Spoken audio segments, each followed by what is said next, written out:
Claude Nicati, j'imagine que vous êtes cet après-midi, ce soir, un homme particulièrement heureux. Bien sûr que je suis très heureux parce que nous avons fait un superbe score aujourd'hui.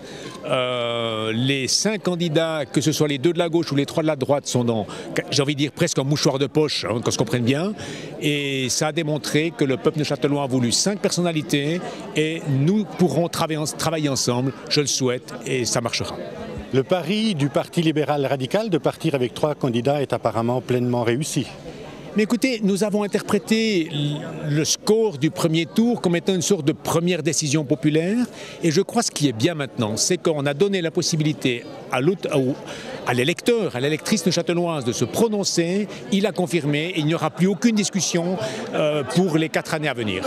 Tout de même, vous allez devoir gouverner avec un Parlement à gauche. Oui, mais si nous arrivons déjà au sein du Conseil d'État à trouver des solutions communes où il n'y a pas forcément d'antagonisme entre les 2 élus de la gauche et 3 de la droite, nous aurons déjà gagné. Et j'y crois et c'est ce à quoi je vais m'employer durant ces 4 années. 4 années qui vont aussi se passer avec 4 néophytes, des tout nouveaux pour le Conseil d'État, des gens qui n'ont pas d'expérience d'un exécutif cantonal. Vous n'avez pas des craintes face aux enjeux, notamment la crise qui guette le canton de Neuchâtel ?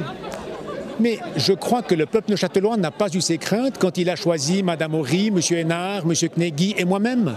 Donc il nous fait confiance, à nous de le démontrer. Il y a un sortant, M. Jean Stouder, et je suis intimement convaincu qu'on saura bénéficier chacun des conseils des autres et que ça marchera comme ça. Donc non, j'y crois. Vous n'avez pas peur du blocage entre vous, le gouvernement de droite, et le Parlement de gauche ?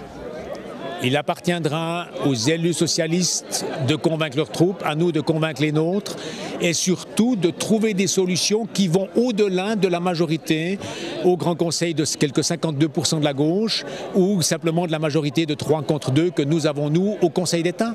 Donc il faudra transcender, aller plus loin que ces simples majorités. Donc de toute façon, on devra dialoguer.